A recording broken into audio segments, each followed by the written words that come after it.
Find the volume of the solid generated by revolving the region bounded by the graph of y equals x squared plus 1, y equals 0, x equals 0, and x equals 1 about the y-axis.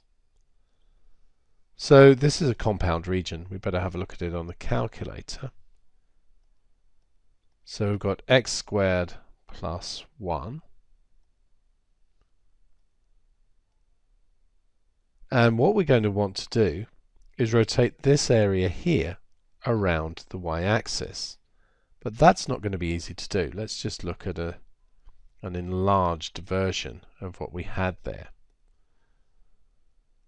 So what we want is this blue region rotated around the y-axis. But if we do the integral, what we end up with is this region.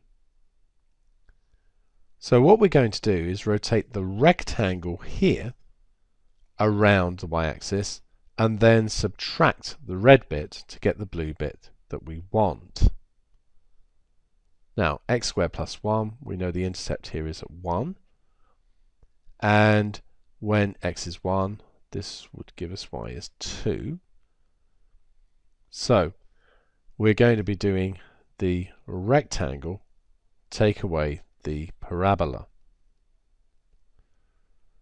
So the rectangle, when we rotate that, that's just going to be a cylinder.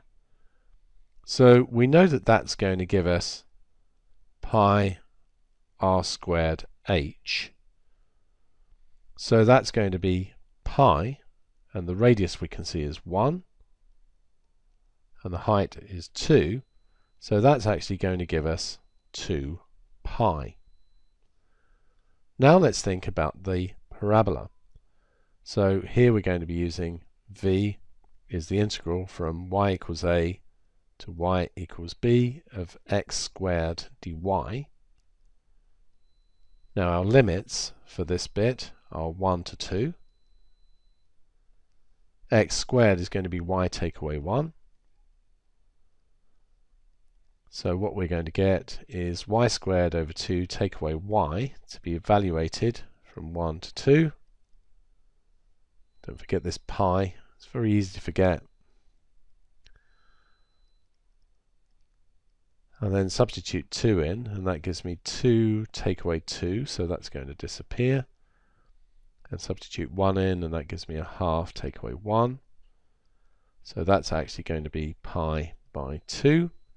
So we want 2 pi take away pi by 2, which is 3 pi by 2 cubic units. And we're now in a position to complete the exercise.